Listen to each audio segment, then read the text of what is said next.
सभी को दिल्ली पुलिस के विद्यार्थियों के लिए सभी को हार्दिक शुभकामनाएं। मैं रजत शर्मा आपके सामने हाजिर हूँ दिल्ली पुलिस के एक्सपेक्टेड 15 क्वेश्चन, जिसमें आपको बहुत ही हेल्प मिलेगी, सहायता मिलेगी। इसके लिए आप 15 क्वेश्चनों को ध्यान लगाकर पढ़ना और उसी को बेस के आधार पर आपको ना लगभग, मेरा विश्वास है मुझे, कि 10 क्वेश्चन आपको एग्ज़ाम के अंदर मिल जाएंगे। आपको मैं दिल्ली पुलिस के बारे में, एग्ज़ाम के बारे में कुछ चीज़ें बता देता हूँ, उसमें आप देख के ध्यान लगाकर हमारी दिल्ली पुलिस की इंफॉर्मेशन के बारे में देख लो कि एग्ज़ाम 27 नवंबर से स्टार्ट होंगे, 14 दिसंबर तक चलेंगे। ऑनलाइन हमारे पेपर होगा जो एसएससी के द्वारा करवाया जाता है। इसमें हमारे मैथ्स के 15 नंबर का शामिल किया गया है। उसमें आप ध्यान से देखते रहना कि 15 नंबर मैथ्स के हैं, 10 नंबर कंप्यूटर के हैं, 50 नंबर अपने करंट अफेयर और जो भी जीएस है वो अपने शामिल किया गया है। तो सभी ध्यान लगाकर देखते रहना। यदि किसी के प्रॉब्लम है ट्यूशन के समझने में तो आप हमें कमेंट करके बताएं। और सभी से रिक्वेस्ट है हाथ जोड़कर मेरी कि यदि आपको वीडियो पसंद आए तो लाइक और शेयर ज़रूर करें, वरना मत करें। ये मेरी आपसे अपील है और जितना हो सके आप इस वीडियो को शेयर करें। चलो अब हम स्टार्ट करते हैं क्लास को। देखो पहला नंबर क्वेश्चन अपने पास क्या है, इंफॉर्मेशन ध्यान रखना भैया। 27 नवंबर से अपना पेपर स्टार्ट होगा। लगभग मैं आपको दिल्ली पुलिस के जितने भी एक्सपेक्टेड क्वेश्चन होंगे हर टॉपिक के मैं करवाऊंगा। इसमें आपका टाइम एंड वर्क का देख लो, लगभग ये क्वेश्चन अपने 7 या 8 एग्जाम के अंदर रेगुलर आ चुका है और इसी के ऊपर मुझे वापस लग रहा है कि ये एग्जाम में पूछा जा सकता है। कोरोना महामारी के दौरान सिलेबस में भी थोड़ी इजी किया गया कारण कोचिंगों के बंद होने के कारण। तो आप पहला क्वेश्चन देखिए भैया, ध्यान लगाकर देखना। टाइम एंड वर्क है। ए किसी काम को 10 दिन में पूरा करता है, बी उसी काम को 15 दिन में पूरा करता है। दोनों ने एकांतर दिनों पर कार्य शुरू किया। ए ने कार्य शुरू किया तो बताइए कुल कार्य कितने दिनों में समाप्त हुआ। लैंग्वेज की क्वेश्चन है, ध्यान से समझते रहना। मैं एक बार वापस पढ़ रहा हूँ। ए किसी काम को 10 दिन में पूरा करता है, बी उसी काम को 15 दिन में करता है पूरा, और फिर कह रहा है कि दोनों ने एकांतर दिनों पर, यानी कहने का मतलब एकांतर का मतलब ए एक दिन आया और काम करके चला गया। जिस दिन ए नहीं आया उसकी जगह कौन आया काम करने, बी आया। तो ध्यान से देखिए, ए किसी काम को कितने दिन में करता है, 10 दिन में। बी उसी काम को कितने दिन में करता है, 15 दिन में। हमें पता है जब ए किसी काम को 10 दिन में कर रहा है, बी उसी काम को 15 दिन में कर रहा है। समझ रहे हो, ए किसी काम को 10 दिन में करता है, बी उसी काम को 15 दिन में करता है। तो टोटल काम कितना हो गया, इसका क्या लेंगे हम, एलसीएम लेंगे। क्या लेंगे, एलसीएम। तो 30 में 10 का भाग कितने बार जाएगा, 3 बार। 15 में 30 का भाग कितने बार जाएगा, 2 बार। कहने का मतलब कि ए एक दिन में कितने काम करता है, 3 काम करता है। बी एक दिन में कितने काम करता है, 2 काम करता है। और दोनों ने कार्य कैसे किया है, एकांतर दिनों पर कार्य किया है। तो ध्यान से देखते रहना भैया। ए पहले दिन आया और कितने काम करके गया, 3 काम। अगले ने साफ साफ बोला कि एकांतर दिनों पर कार्य शुरू किया। मैं बेसिक से बता रहा हूँ, ट्रिकी भी है, ध्यान से देखते रहना। पूरा समझाऊंगा, ऐसे नहीं कि 2 मिनट के अंदर क्वेश्चन को मैं छोड़कर चला गया। समझ में आना चाहिए। ए आया पहले दिन, 3 काम किया। ए ने छुट्टी रख ली, एकांतर पर है, तो दूसरे दिन बी आया। बी कितने दिन काम कर रहा है, एक दिन में 2 काम करता है। तो टोटल 2 दिनों में कितने काम कर रही हैं, 5 काम कर रहे हैं। टोटल काम कितने हैं, 30 काम है। 2 दिन में 5 काम करते हैं तो टोटल काम कितना है, 30 काम है। तो 30 काम यानी 30 कितने पर वैल्यू बैठी है, कितने का मल्टीपल है, 6 का मल्टीपल। तो इसका भी कितने का होगा गुणनफल, 6 का मल्टीपल। कितने दिन आ गए, 12 डेज। एक बार वापस देखिए, ए आया और 3 काम करके चला गया। ए ने कहा भाई मैं छुट्टी रखूंगा। फिर दूसरे दिन बी आया, उसने 2 काम किए। टोटल 2 दिन में उन्होंने कितना काम किया, 5 काम किया। काम हमारे पास कितना है, टोटल 30 काम। कितने दिन में करेंगे, 6 दिन में। ये 2 दिन में 5 काम है तो 2 से गुणा करेंगे 6 को, तो टोटल कितना दिन लगेगा कार्य करने को, 30 कार्य करने को, 12 दिन लगेगा। देखिए वापिस नेक्स्ट क्वेश्चन देखिए भैया, 100 व्यक्तियों का एक दल 40 दिन में एक कार्य को समाप्त करता है। 35 दिनों बाद 100 और व्यक्ति नियुक्त किए गए। ध्यान से पढ़ते रहना। और कार्य समय से एक दिन पूर्व कर लिया गया। यदि अतिरिक्त व्यक्तियों की नियुक्ति नहीं होती तो कार्य पूरा होने में कितने दिनों की देरी लगती। क्वेश्चन की लैंग्वेज बड़ी है, क्वेश्चन को ध्यान से समझना। क्वेश्चन बहुत ही छोटा है, मात्र 10 सेकंड के अंदर आने वाला उत्तर है, लेकिन हम इसको आराम से बताएंगे क्योंकि बच्चों को हमें एग्जाम फाइट करना है। आपको एग्जाम में कोई नहीं पूछेगा आपने उत्तर कैसे करके आए, अगला यही पूछेगा आपका आंसर क्या है, तरीका कोई नहीं पूछेगा। तो ध्यान से देखते रहना भैया। कह रहा है कि 100 व्यक्ति का एक दल किसी काम को 40 दिन में समाप्त करता है, यानी 100 व्यक्ति किसी काम को कितने दिन में समाप्त कर रहा है, 40 दिन में। फिर कह रहा है कि 35 दिनों बाद 100 और व्यक्ति नियुक्त किए गए, यानी 35 दिन तक तो कितने आदमी कार्य कर रहे थे, 100 आदमी काम कर रहे थे, लेकिन 35 दिन बाद में लगा कि काम को थोड़ा जल्दी करना है तो 100 व्यक्ति और शामिल किए गए, यानी 200 व्यक्ति शामिल कर लिए गए। कितने दिन बाद, 35 दिन बाद। तो कह रहा है कि कार्य को समय से एक दिन पूर्व कर लिया गया। यदि 100 व्यक्ति काम करते तो 40 दिन में काम हो रहा है, 200 व्यक्ति हुए तो काम एक दिन पहले हो जाता है, यानी काम एक दिन, यानी 39वें दिन में काम हो गया कंप्लीट, यानी समय से एक दिन पूर्व काम हो गया। तो काम कितना जल्दी हो रहा है, एक दिन जल्दी हो रहा है। तो 200 व्यक्तियों ने कितने दिन काम किया है, 35 दिनों के बाद भी शामिल हो रहे हैं 100 व्यक्ति, तो 200 व्यक्तियों ने कितने दिन काम किया, 4 दिन काम किया।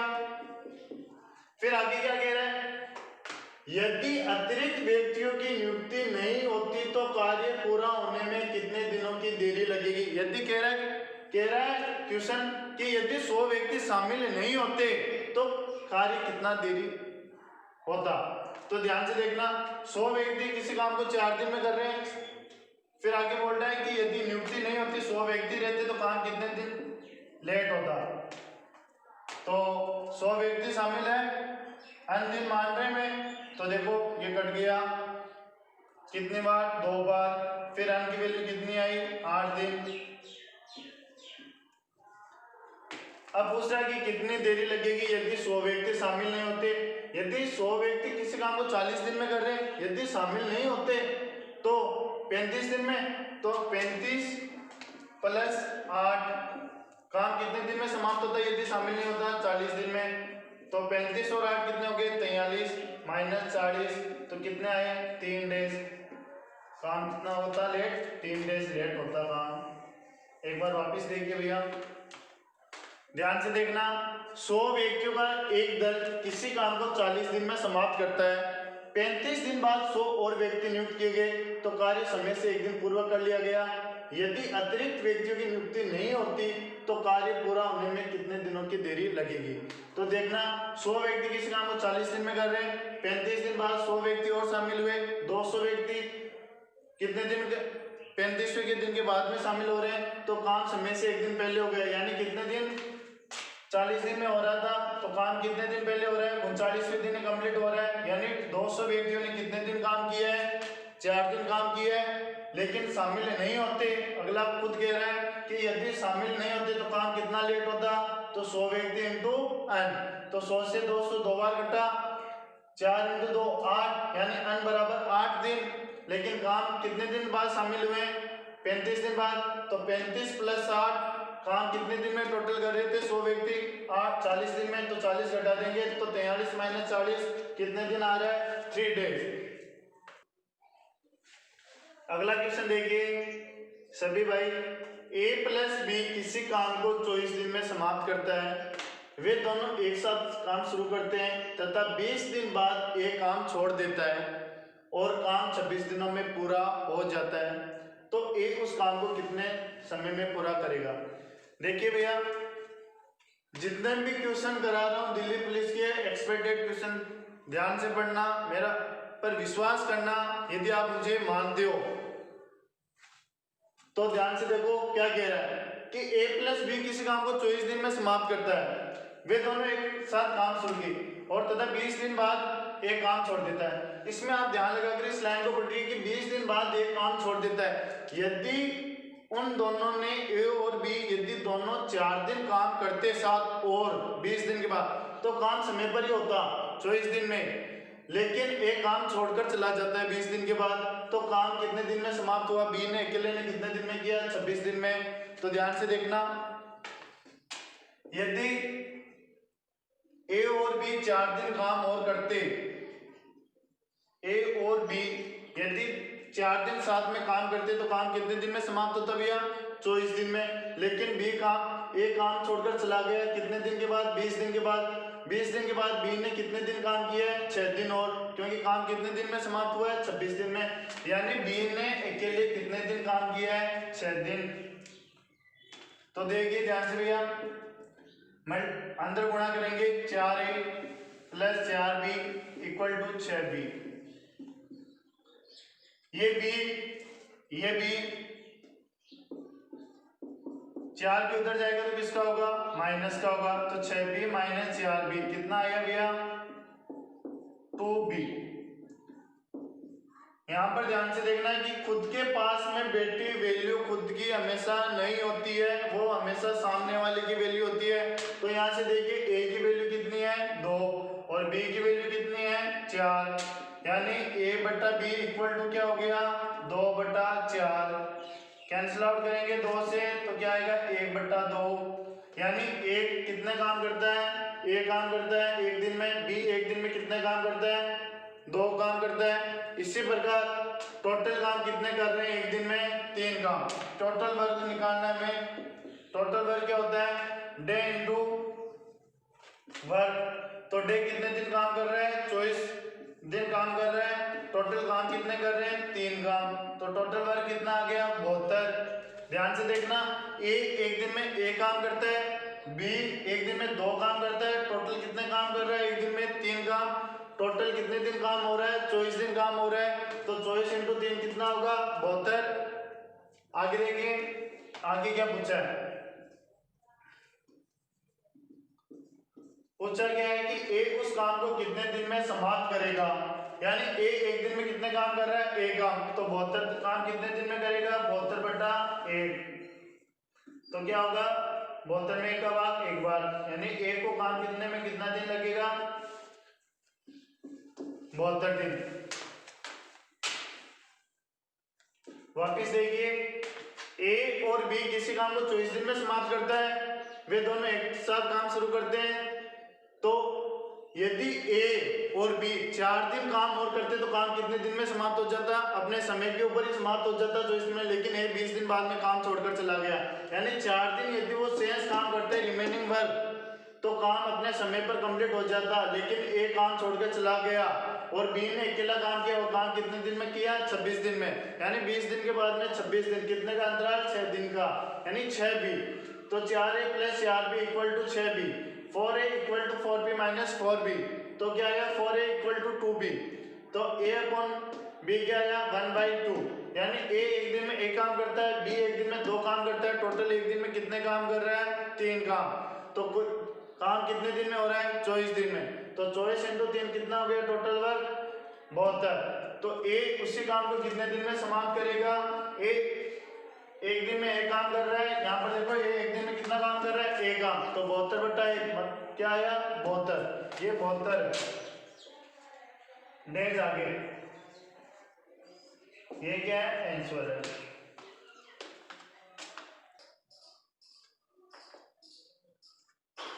देखो भैया नेक्स्ट क्वेश्चन, एक मकान तथा एक दुकान में से प्रत्येक को 12,000 रुपए में बेचा गया। परसेंटेज प्रॉफिट एंड लॉस का क्वेश्चन है, ध्यान से देखना। मकान पर 20% की हानि तथा दुकान पर 20% का लाभ रहा, तो कुल सौदे का परिणाम क्या रहा? अगले ने पूछा है कि लाभ रहा या हानि रही, हमें वो फाइंड आउट करनी है। तो सभी भाइयों से मेरी रिक्वेस्ट है, वापस पुनः एक बार मैं रिक्वेस्ट करता हूँ आपसे, वीडियो को ज़्यादा से ज़्यादा लाइक करें, शेयर करें, और मैं ज़्यादा आपको कहूँगा नहीं। यदि आपको पसंद आए तब चैनल को सब्सक्राइब भी करें, लाइक भी करें। वीडियो पसंद आने पर मुझे भी पता चले कि इस वीडियो में मुझे कितना फ़ायदा मिला है और बच्चों को कितना फ़ायदा मिला है। तो ध्यान से देखते रहना। पहली लाइन ध्यान से पढ़ लो, एक मकान तथा दुकान में से प्रत्येक को 12,000 रुपए में बेचा गया, यानी विक्रय मूल्य क्या है, सेम है, यानी दुकान को भी 12,000 रुपए में बेचा गया है और मकान को भी कितने में बेचा गया है, 12,000 रुपए में, यानी सेलिंग प्राइस क्या है, सेम है। फिर कह रहा है कि मकान पर तो 20% की हानि हुई है, तो मकान पर 20% की हानि, 20% हम फ्रैक्शन में चेंज करेंगे, बीन में, तो क्या आएगा 1/5, यानी मकान पर क्या हुई है, हानि हुई है, यानी 5 के ऊपर क्या हुई है, 1 रुपए की हानि हुई है, यानी 5 की चीज को उसने कितने रुपए में बेचा है, 4 रुपए में। फिर कह रहा है 100 और दुकान सॉरी और होम के ऊपर कितने का है, 20% का, मकान पर 20% की हानि है और दुकान पर 20% का लाभ, तो 20% 1/5, तो देखना दुकान पर क्या है, 20% का लाभ है, सॉरी भैया 5:6 और उस पर कितना है, हानि हो रही है 5:4। फिर क्या कह रहा है, ध्यान से देखना कि दुकान को तो 20% के लाभ पर बेचा गया है, यानी 5 की वस्तु को कितने में बेचा गया है, 6 रुपए में, कितने रुपए में बेचा गया है, 6 रुपए में, और घर को 20% की हानि के ऊपर बेचा गया है, तो 5 की चीज को कितने में बेचा गया है, 4 रुपए में। फिर कह रहा है कि दोनों का विक्रय मूल्य समान है, लेकिन हमारे विक्रय मूल्य यहाँ पर क्या है, असमान है, क्योंकि यहाँ पर 6 और यहाँ पर क्या है, 4। तो सबसे पहले हम क्या करेंगे, विक्रय मूल्य को क्या करेंगे, सेम करेंगे, तो इसको मैं 6 से मल्टीपल कर देता हूँ और इसको मैं 4 से मल्टीपल कर देता हूँ, तो 6 चौक 24 और 4 × 6 कितना हो गया, 24। विक्रय मूल्य सेम है, यदि मैं यहाँ 4 से गुणा करूंगा तो इधर भी तो मुझे करना पड़ेगा, लेफ्ट हैंड राइट क्या करना पड़ेगा, बराबर करना पड़ेगा, और इधर भी क्या करना पड़ेगा, 6 से मल्टीपल करना पड़ेगा, तो 5 चौक 20, 5 × 6 30, टोटल कितना हो गया, कॉस्ट प्राइस 50 रुपए और सेलिंग प्राइस 6 × 4 24, 4 × 6 24, 24 और 24 48, यानी सेलिंग प्राइस कितनी आई है, 48 रुपए। यानी मैं किसी चीज दो वस्तुओं को खरीदकर 50 में खरीदकर 48 में बेच रहा हूँ, आपको खुद को दिखाई दे रहा है यहाँ पर क्या हो रहा है, लॉस हो रहा है, लेकिन 48 में ना बेचकर मैं कितने में बेच रहा हूँ, 12 हजार रुपए में, यानी दुकान को भी 12,000 में और मकान को भी कितने में, 12,000 में, यानी टोटल हमारे पास सेलिंग प्राइस कितनी है, 24,000 रुपए। जब मैं 48 का भाग 24,000 में दूंगा तो कितना आएगा, 500 आएगा। देख लो आप भाग देखकर, 48 को जैसे ही आप 5 से गुणा करोगे 240, 2 जीरो अपनी जगह, 48 × 5 240 और 2 जीरो अपनी जगह, यानी कितने पर मल्टीपल बेटा, हमें सबसे पहले मल्टीपल को ढूंढना है, कौन किसका मल्टीपल हमारे पास गिवन है। तो 48 का वैल्यू 500 के ऊपर मल्टीपल बेटा है, तो इसका भी 500। पूछा गया कुल सौदे का परिणाम क्या रहा, तो 50 में बेच कर 48 में बेच रहा हूँ खरीद कर, तो कितने का लॉस हो रहा है, 2 का लॉस, 2 का लॉस ना का लॉस कितने का हो रहा है, 500 से गुणा करूंगा कितने का हो रहा है, 1000 रुपए का लॉस हो रहा है। वापिस देखिए भैया, सभी देखिए भाई बहन, एक मकान तथा एक दुकान में से प्रत्येक को 12,000 रुपए में बेचा गया, मकान पर 20% की हानि तथा दुकान पर 20% का लाभ रहा, कुल सौदे का परिणाम पूछा है, यानी होम पर 20% की क्या हुई है, हानि हुई है, यानी 20% 1/5, यानी हानि, 5 की चीज को कितने में बेचा है, 4 में बेचा है, और 100 पर क्या हुआ 20% का लाभ, 5 की चीज को कितने में बेचा है, 6 में। सेलिंग प्राइस सेम है तो इसको क्या करेंगे, सेम करेंगे, जब इधर 4 से गुणा किया, इधर 6 से गुणा किया, फिर इधर भी गुणा किया, 50 इधर 48, 50 में खरीद कर 48 में बेच रहा हूँ, यानी 2 का घाटा हो रहा है, लेकिन 48 में बेचकर एग्जैक्टली में कितने में बेच रहा हूँ, 24,000 रुपए में बेच रहा हूँ, 12,000 है दोनों के अलग अलग रेट, तो 24,000 500 गुणा, तो 2 का भी 500 गुणा, कितने का घाटा हो रहा है, 1000 रुपए का। नेक्स्ट क्वेश्चन देखिए भैया, ये क्वेश्चन इंपोर्टेंट है भैया, एसएससी जीएसएसएल 2019 के पेपर में भी है, जैसे कि जैसे आया गया है, रेलवे में एनटीपीसी वालों के लिए भी इंपॉर्टेंट है। एसएससी लगभग इसको हर बार पूछ रही है इस टाइप के क्वेश्चन को, तो ध्यान लगाकर देखना, आपके लिए 2 नंबर का फायदा हो सकता है यहाँ से। तो ध्यान से देखना कि 9 वस्तुओं का क्रय मूल्य 12 वस्तुओं के विक्रय मूल्य के बराबर है, तो लाभ या हानि का प्रतिशत कितना है। तो इस क्वेश्चन को ध्यान से देखना, बहुत ही इजी क्वेश्चन है। कह रहा है कि 9 वस्तुओं का क्रय मूल्य, 9 वस्तुओं का क्रय मूल्य कितनी वस्तुओं के बराबर है। अगला खुद ही कह रहा है कि बराबर है कितने वस्तुओं के, 12 वस्तुओं के सेलिंग प्राइस यानी एसपी के बराबर है। मैंने आपको पहले भी बताया था कि खुद के पास में बेटी वैल्यू खुद की कभी नहीं होती, उसके सामने की वैल्यू उसकी होती है। तो 12 सीपी, तो सीपी की वैल्यू कितनी होगी, 12 होगी, और एसपी की वैल्यू कितनी होगी, 9 होगी। तो सीपी बटा एसपी कितना होगा, 12 बटा 9, यानी सेलिंग प्राइस, कॉस्ट प्राइस कितनी है, 12 है, और सेलिंग प्राइस कितनी है, 9। यानी किसी वस्तु को 12 में खरीद कर 9 में बेच रहे हैं। भाई मैं मार्केट गया, इस मार्कर को लेकर आया, 10 रुपए में लेकर आ रहा हूँ, और इस मार्कर को मैं 5 रुपए में बेच रहा हूँ। तो आपको खुद को पता है कि आप ही कहोगे सर आप तो पागल बना रहे हो कि 10 में किसी चीज को खरीद कर आप 5 में बेचोगे, तो ये क्या लॉस से तो खा रहे हो सर। तो इसी प्रकार है कि 12 में किसी चीज को खरीदा उसने और उसको कितने में बेच रहा है, 9 में, तो क्या हो रहा है आपको खुद को पता चल रहा होगा, लॉस हो रहा है। तो लॉस हमेशा कभी भी प्रॉफिट और लॉस होता है वो हमेशा किस पर होता है, कॉस्ट प्राइस पर होता है। किस पर होता है, कॉस्ट प्राइस के ऊपर, यानी क्रय मूल्य के ऊपर होता है। तो 12 में खरीदा था उसने, 9 में बेचा है, यानी कितने का हो रहा है लॉस, 3 का लॉस हो रहा है। किसके ऊपर होता है हमेशा, मैंने पहले भी बताया आपको कि कॉस्ट प्राइस के ऊपर हमेशा प्रॉफिट और लॉस होता है जब क्रय मूल्य की बात हो। तो 3 बटा 12 हमें प्रतिशत निकालना है, तो किससे गुणा करना है, 100 से। तो 3 का भाग 12 में कितने बार जाएगा, 4 बार, और 4 से 100 कितने बार कैंसिल आउट हो रहा है, 25 बार। तो 25% का हमें क्या हो रहा है, लॉस हो रहा है। तो ध्यान से वापस देखना कि किसी कह रहा है कि 9 कॉस्ट प्राइस किसके इक्वल दे रखी है, 12 सेलिंग प्राइस के इक्वल दे रखी है, यानी कॉस्ट प्राइस और सेलिंग प्राइस क्या है, इक्वल दे रखी है। कितने वस्तुओं की, कितने आइटम्स इसके इक्वल है, 9 आइटम है, इसके कितने आइटम्स है, 12 आइटम। तो हमने पहले भी मैंने बताया कि खुद के पास में बेटी वैल्यू हमेशा खुद की नहीं होती है। तो सेलिंग प्राइस कितनी है, 12, और सॉरी कॉस्ट प्राइस कितनी है, 12, और सेलिंग प्राइस कितनी है, 9। यानी किसी वस्तु को इसने 12 में खरीदा होगा और कितने में बेच रहा है, 9 में। कितने का लॉस हो रहा है, 3 का। लॉस और प्रॉफिट हमेशा ध्यान रखना कॉस्ट प्राइस पर होता है। तो कॉस्ट प्राइस कितनी है, 12, प्रतिशत निकालना है, गुणा 100, तो कितना आ रहा है, 25% लॉस।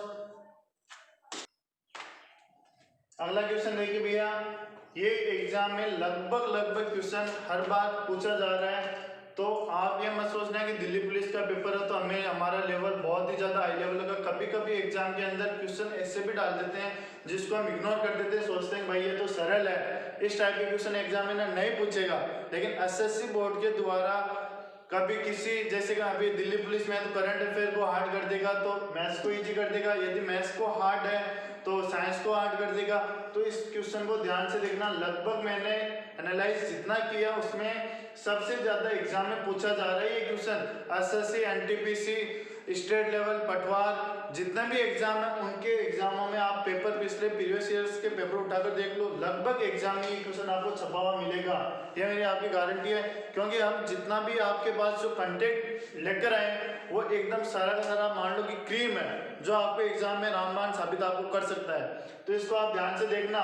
क्वेश्चन आपको, मुझे पता है लगभग बच्चों को ये क्वेश्चन आ रहा है, 60% बच्चों को ये क्वेश्चन आता है, देखते ही पता चल रहा है आंसर। लेकिन 40% बच्चे जिनको ये सोचते हैं कि यार मुझे तो एक क्वेश्चन देखते ही आ रहा है मैं तो कर दूंगा, लेकिन वही बच्चे ऐसे क्वेश्चनों में मात खा जाते हैं, वहाँ कंफ्यूज हो जाते हैं और वहाँ पर वो बेसिक को लेकर बैठ जाते हैं। तो इस क्वेश्चन को देखना, आंसर मात्र 10 सेकंड में आएगा। तो इसलिए मैं आपसे वापस एक बार है कि आप इस वीडियो को ज़्यादा से ज़्यादा शेयर करें, लाइक करें, और जितने भी आपके दोस्त हैं, भाई बहन, उनको भी इस कंटेंट का फायदा मिलना चाहिए।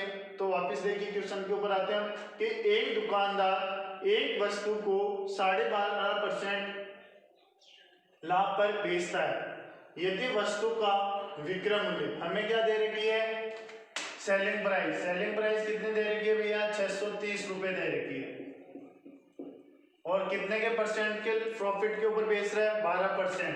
12% मतलब 12% को हम जब भिन्न या फ्रैक्शन में चेंज करेंगे तो क्या आएगा, आपको सबको बदलना आता है। लगभग शायद एग्जाम 4 दिन के बाद ही स्टार्ट हो रहे हैं, 4-5 दिनों के अंदर, तो लगभग को पता होगा। तो भी मैं एक बार आपको बता देता हूँ कि प्रतिशत को फ्रैक्शन फ्रैक्शन में कैसे चेंज करते हैं या बिन में कैसे चेंज करते हैं, तो ध्यान से देखना।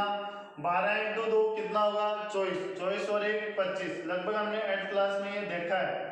प्रतिशत का चिन्ह दे रखा है, प्रतिशत को क्या लिखेंगे 1/100। तो 25 का भाग कितनी बार जाएगा 4 बार, तो क्या बचेगा शेष 1/8। यानी 12.5% को जब हम भिन्न में चेंज करेंगे या फ्रैक्शन में चेंज करेंगे तो क्या आएगा 1/8। तो मैं इसको साफ कर रहा हूँ, सीधा ही लिख रहा हूँ। 12.5% का फ्रैक्शन क्या होता है 1/8। यानी इसको हम क्या बोलते हैं, लगभग कहते हैं कि बात बेचने पर है, कॉस्ट प्राइस पर चल रही है, तो नीचे वाली हमेशा चीज क्या होती है कॉस्ट प्राइस होती है, सीपी।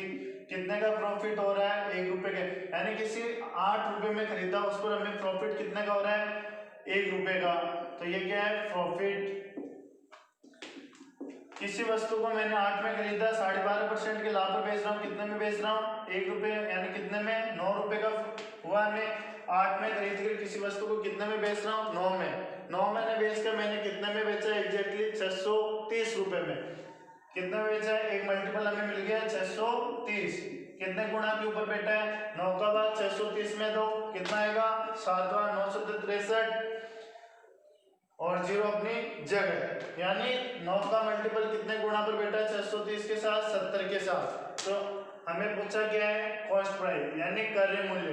तो क्रय मूल्य कितना होगा 70 गुणा इसका भी, तो कितना आएगा 560 रुपये। वापिस देखिए 1 सेकंड में उत्तर निकाल रहे हैं इसका। कह रहा है कि इसको आप दिमाग में सोल्व करने की कोशिश करना। कह रहा है कि 12.5% के लाभ पर किसी ने बेचा, 12.5% मतलब 1/8। 1/8 का मतलब किसी वस्तु ने 8 में खरीदा होगा, उसने 9 में बेचा। 9 में बेचकर उसने कितने में बेचा है, ध्यान से देखना। 8 में खरीदा उसने कितने में बेचा है 9 में। 9 में बेचकर उसने कितने में बेचा है 630 रुपए में। कितने गुणा बेटा है 70 गुणा। तो 8 का भी 70 गुणा कितना होगा 560।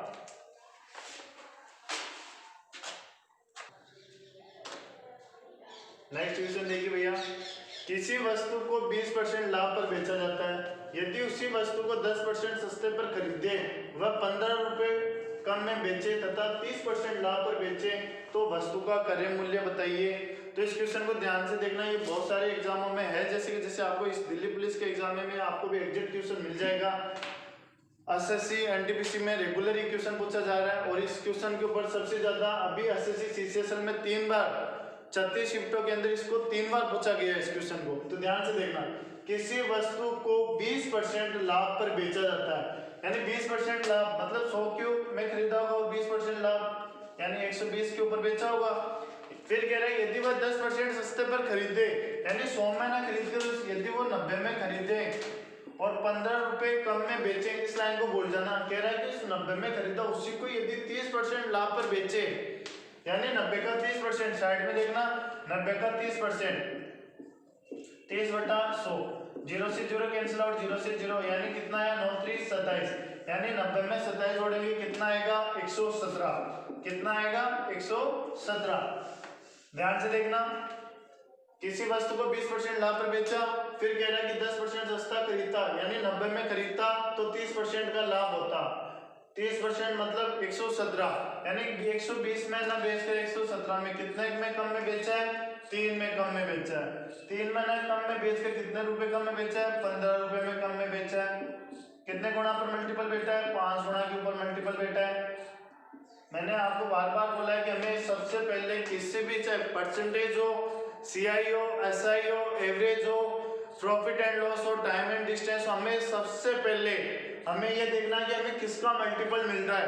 देखो 100 में बेचा 120 में, 100 में खरीद कर 120% लाभ 120, फिर कहा 10% को सस्ते में खरीदा 30% के लाभ पर बेचा, 120 से ना में बेच कर 117 में, यानी 3 रुपए कम में बेचा, 3 कम में ना बेच कर कितने कम में बेचा 15 रुपए, यानी 5 का मल्टीपल। तो हमें पूछा वस्तु का क्रय मूल्य, तो 100 का भी 5 गुना कितना होगा भैया 500। यही क्या है आंसर है। इस क्वेश्चन को दोबारा देखना, इसी क्वेश्चन के मैं आपको 3 टाइप के एग्जाम में पूछे जाने वाले बता रहा हूँ। ये भी पूछा जा सकता है वस्तु का नया क्रय मूल्य ज्ञात करो, वस्तु का नया विक्रय मूल्य ज्ञात करो, एसपी ज्ञात करो। तो ध्यान से देखना एसपी कैसे ज्ञात, नया क्रय मूल्य, ये तो पुराना है, हमने इतना ही कहा है कि वस्तु का क्रय मूल्य ज्ञात करो। 100 में खरीदा था, हमने तो एक माना है कि 100 रुपए परसेंटेज की बात हम 100 पर ही करते हैं, तो 100 का मल्टीपल हमने जोड़ा तो 500 रुपए क्रय मूल्य आया। अब पूछा है कि इसमें ये भी पूछा जा सकता है वस्तु का नया क्रय मूल्य ज्ञात करो। तो नया क्रय मूल्य कितना है 90, तो 90 को कितने से गुणा करेंगे 5 से, तो कितना आएगा 450। वस्तु का नया क्रय मूल्य कितना हो गया न्यू सीपी। ये भी हमें पूछा जा सकता है एग्जाम में, पूछा है कि वस्तु का नया सेलिंग प्राइस बताइए, तो 117 को 5 से गुणा कर दो, 500, 100 को 5 से गुणा करेंगे 500, 17 को 5 से गुणा करेंगे 17 5 85, यानी 585 वस्तु का क्या है नया सेलिंग प्राइस। तो इस क्वेश्चन को आप एक बार नहीं 2 बार 3 बार देखते रहना, या चाहे इस क्वेश्चन का आप स्क्रीनशॉट ले लो, आपके लिए बहुत ही ज्यादा फायदा होगा। मैंने इतना तक बता दिया इसमें क्या क्या पूछा जा सकता है। वस्तु का क्रय मूल्य नॉर्मली पूछा जा सकता है, जो मैंने 500 आ रहा है। फिर पूछा जा सकता है वस्तु का नया क्रय मूल्य ज्ञात करो, ये भी पूछा जा सकता है, तो 450 है। हमें पूछा जा सकता है वस्तु का सेलिंग प्राइस, ये भी पूछा जाएगा 117 है, 117 को 5 से गुणा किया तो कितना है 585। नेक्स्ट क्वेश्चन देखिए, इस पर आप इंपॉर्टेंट से इंपॉर्टेंट लगा लो, ये आपको एग्जाम में पक्का मिलेगा, किसी ना किसी शिफ्ट के अंदर आपको ये क्वेश्चन छपा है जैसे कि जैसे मिल जाएगा, विश्वास रखना। ध्यान से पढ़ना क्या कह रहा है, एक ट्रेन में 20 बोगी है यानी 20 डब्बे हैं और प्रत्येक की लंबाई 15 मीटर है। प्रत्येक डब्बे की लंबाई कितनी है 15 मीटर है। ये ट्रेन एक मनुष्य को पार करने में 30 सेकंड का समय लेती है, यानी कोई ट्रेन होगी 20 डब्बों की ट्रेन होगी, कोई रेलवे स्टेशन पर कोई व्यक्ति खड़ा होगा, उसको पार करने में कितना सेकंड का समय ले रही है 30 सेकंड का। फिर कह रहा है कि अगर 4 डब्बे अलग हो जाते हैं, यानी ट्रेन से 4 डब्बे अलग हो गए तो कितने डब्बे बचे 16 डब्बे बचे, तो उस व्यक्ति को पार करने में कितना समय लेगा। तो ध्यान से देखना, बहुत ही इजी क्वेश्चन है कि 20 डब्बे या 20 बोगी उस व्यक्ति को पार करने में कितना समय ले रहा है 30 सेकंड का। कितने का समय ले रहा है 30 सेकंड का।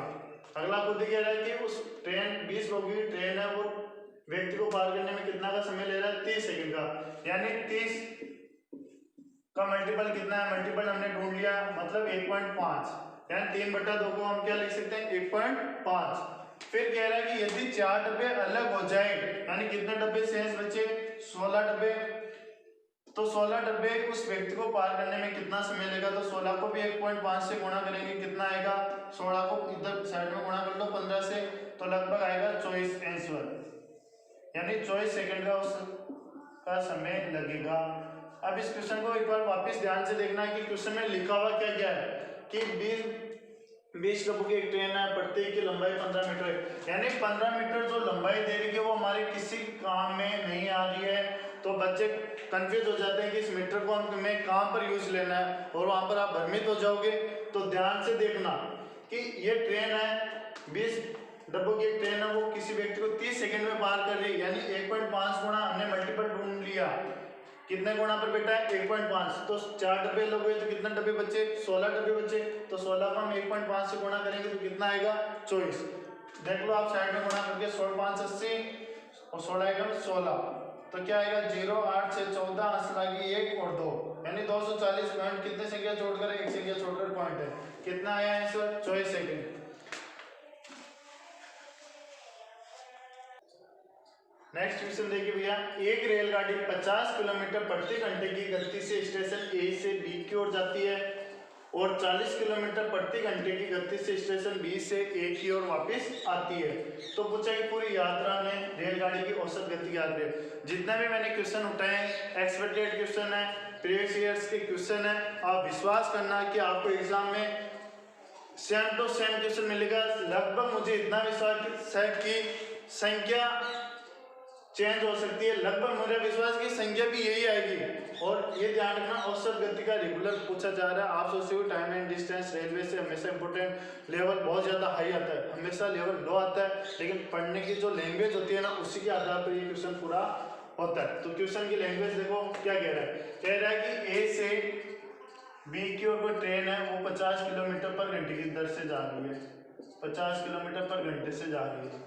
फिर कह रहा है कि स्टेशन बी से ए की ओर वापस आ रही है 40 किलोमीटर पर घंटे से। तो आप एक चीज नोटिस करो इसमें क्या हो रहा है। कह रहा है ए से बी की ओर गई और बी से ए की ओर आई। स्पीड दोनों अलग अलग है लेकिन दूरी क्या है, सेम है। दूरी सेम है तो हमें पता चल गया बात यहाँ पर एवरेज की हो रही है। यहाँ पर क्या सेम है, दूरी। तो ध्यान से देखना, कह रहा है कि 50 किलोमीटर से तो गई थी ट्रेन और 40 किलोमीटर पर घंटे से क्या आई, वापस आई। तो कितना हो रहा है इसका एलसीएम, 200 एलसीएम आ रहा है। तो जाने में उसको कितना समय लगा, 4 घंटे लगा। 50 का भाग 200 में 4 है और 40 का भाग 200 में 5 घंटा, यानी 4 घंटे तो उसको ट्रेन को ए से बी की ओर पहुंचने में लगे और बी से वापस ए की ओर आने में कितना घंटा लगा, 5 घंटा। तो हमें पूछा औसत गति, तो औसत गति 200 जाने में कितना घंटा लगा, 4 घंटा, और 200 आने में कितना घंटा लगा, 5 घंटे। यानी टोटल कितनी दूरी चला है, 400 किलोमीटर। कितने घंटे यात्रा की उन्होंने, 9 घंटे एवरेज निकालना है। तो 9 का भाग 400 में कितने बार जाएगा, 9 चौक 36, 4 बचा 66, उतारा 0, वापिस 9 चौक 36, क्या बचा 66, 4 66 बचा, फिर अपॉन में 9। ये इसका क्या है, आंसर है। एक बार वापस देखिए क्या कह रहा है, ए से बी की ओर 50 किलोमीटर पर घंटे से गई, वापस 40 की स्पीड से आई। 40 और 50 से हमने एलसीएम लिया, 200 आया। यानी 200 को जाने में उसको कितने घंटे लगे, 4 घंटे लगे। मैं लिख देता हूँ घंटे, और आने में कितना घंटा लगा उसको, 5 घंटे लगे। यानी 400 किलोमीटर की दूरी उसने कितने घंटे में तय की है, 9 घंटे में तय की। यानी 44 से 4/9। एक आपको मैं यहाँ साइड पर एक इसका और एक तरीका बताता हूँ। जब हमारे पास डिस्टेंस बराबर दे रखी हो, दूरी बराबर हो, तब हमारे पास एक फॉर्मूला, यदि आपसे हो सके तो रट सके हो तो देख लेना, 2xy बटा x प्लस वाई। ये फॉर्मूला तब भी लागू होगा जब बात 2 की होगी। यदि यहाँ पर 3 की स्पीड दे रखी है तब नहीं लागू होगा। रूल ध्यान से देख लेना। इसको इधर 2 गुणा x 50 किलोमीटर जाने में 40 किलोमीटर से आ रहा है, यानी y की वैल्यू 40, 50 प्लस 40, तो कितना हो गया, 2 गुणा 40 को 50 से गुणा करेंगे कितना आएगा, 2000 बटा 90। 0 से 0 कैंसिल आउट हो गया तो क्या है, 400 बटा 90। तो वापस वही वैल्यू आ रही है हमारे पास, 44 से 4/9 हमारे पास क्या लग रहा है, औसत स्पीड आ गई। ध्यान से इस क्वेश्चन का आप स्क्रीनशॉट भी ले सकते हो, इंपॉर्टेंट क्वेश्चन है, आपको एग्जाम में मिल सकता है। मैंने अभी आपको लगभग 10 क्वेश्चन आपको शायद करवाए, सभी के सभी 10 क्वेश्चन आप ध्यान से देखना। आपको इस टाइप के क्वेश्चन आपको एग्जाम में 100% मैं दावा कर सकता हूं कि आपको एक ना एक क्वेश्चन है जैसे का जैसा एग्जिट मिलेगा, उसमें संख्या भी चेंज नहीं होगी। आप ध्यान से पढ़ना। क्वेश्चन को मैंने पूरा आपको समझाया है, न कि एक ट्रिक के द्वारा बताया है। मैंने ट्रिक को भी यूज़ किया, पहले ट्रिक को यूज़ नहीं किया, मैंने आपको बेसिक से बताया है, क्योंकि ट्रिक बताता तो आपके समझ में नहीं आता। तो इसलिए आपको जितना मैंने बताया उसको आप ध्यान से पढ़ना, और जितना आप हो सके इस वीडियो को शेयर करें, लाइक करें। यदि आपको पसंद आए और यदि आपको लगे कि हाँ रजत सर के द्वारा करवाया गया कुछ ना कुछ मटेरियल या कंटेंट हमें फ़ायदा दे रहा है, तब इस चीज़ को सब्सक्राइब भी करो, लाइक भी करो, शेयर भी करो। सभी को धन्यवाद। Ram Ram, good afternoon all of you. एक बार पुनः आपको सभी को